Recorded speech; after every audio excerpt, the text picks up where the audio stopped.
Hi guys, welcome back to our channel. I'm Bella from cjdropshipping, and today it's all about Q4 again. Yes, we have made a couple videos about Q4 already, but for such a peak season to make sales, I don't think there's ever gonna be too much tips to take. So today we're going to talk about how to handle the customer service during Q4. The content today is going to be divided into 3 parts: before, during, and after. If you'd like to grow your online business with us, don't forget to subscribe and hit the bell button. So let's cut the introduction short and get right into the drill. Beforehand. Peak shipping season begins earlier than many people think. Both e-commerce sales and the shipping industry is gonna be fully ramped up as early as October. And the demand continues until the new year. How can you prepare your online store for the peak shipping season? To prepare your online store for the peak shipping season, focus on creating a remarkable customer experience. For instance, your checkout process should be simple and user-friendly. Any roadblocks that can get in the way should be removed. 5 ways you can get your store ready for peak shipping season. Number 1. Plan ahead. Utilize data as much as possible. Think through planned promotions. If you still haven't made up your mind with promotion plans, click here to watch our previous video. By forecasting demand, you can optimize stock level and make better decisions around how much of each SKU to reorder and when. Number 2. Give your customers a heads up. Since Q4 is the busiest time for shipping, in case of delays, be proactive and communicate with customers about any potential delays as soon as possible. Also, take close note of carrier holiday shipping deadline, so you can let your customers know when holidays orders must be placed to have orders fulfilled and shipping on time. Number 3. Communicate with your suppliers. Work closely with your manufacturer or supplier by sharing predicted Q4 order volume ahead of time to avoid potential stock out during the holiday season. You can even look for multiple supply partners to reduce the risk if your primary supplier is unable to provide according to your plan. Number 4. Establish a return management process. Technically speaking, you should be sure to have a well-defined returns and exchange policy all the time. But considering the increasing influx you will have during holiday season, in order to avoid unnecessary misunderstanding, ensure that your return and refund policy is in the place that is easy to be spotted on your website. Revisit your return policy and make sure you're not losing money. Check which products are getting returned most. Determine why and consider making changes to products or product descriptions to set better expectations. Number 5. Double check your website. Consumers always want their online shopping experience to be smooth and easy. So let us clear all possible obstacles for consumers in advance. Indicate the function and use of each part of the website clearly. Browse the entire site and then ask yourself, can every customer who visits my store understand how it works?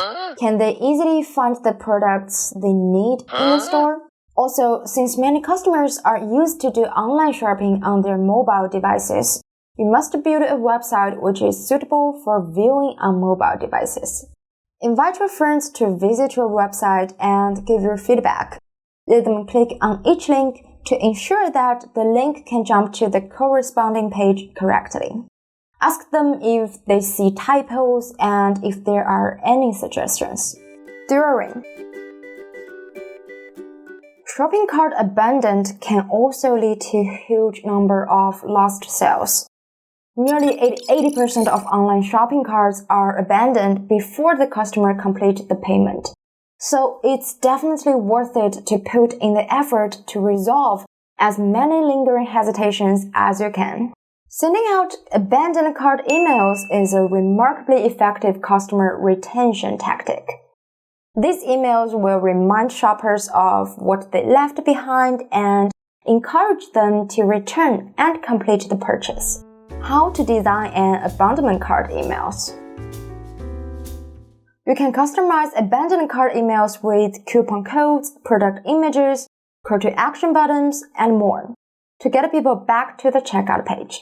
Here I prepared a demonstration. Let's go through it together.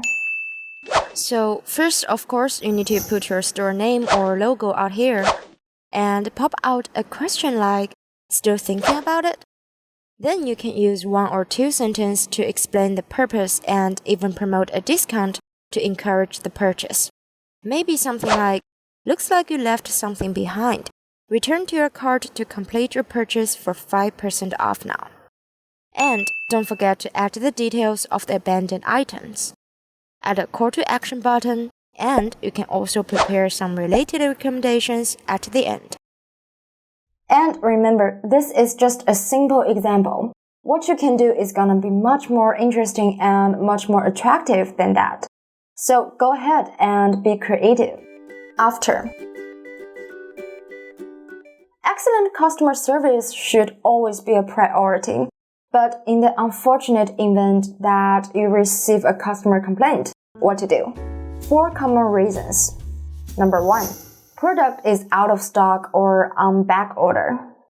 It's frustrating when customers patiently waiting for a product to arrive, only to be disappointed over and over again when it never shows up in stock.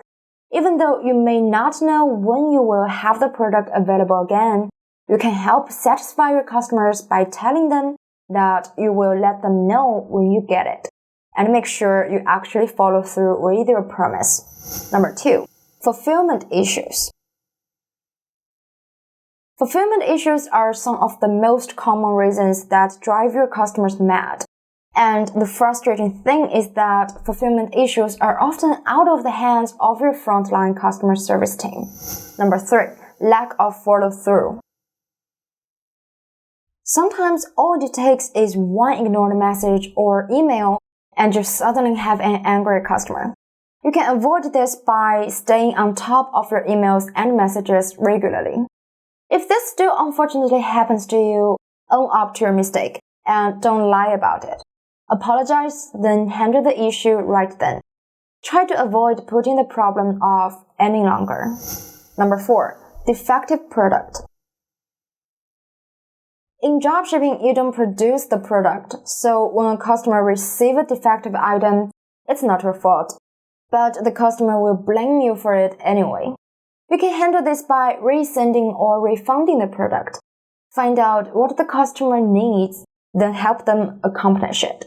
Or educate the customer if there's a lack of understanding of how the product works.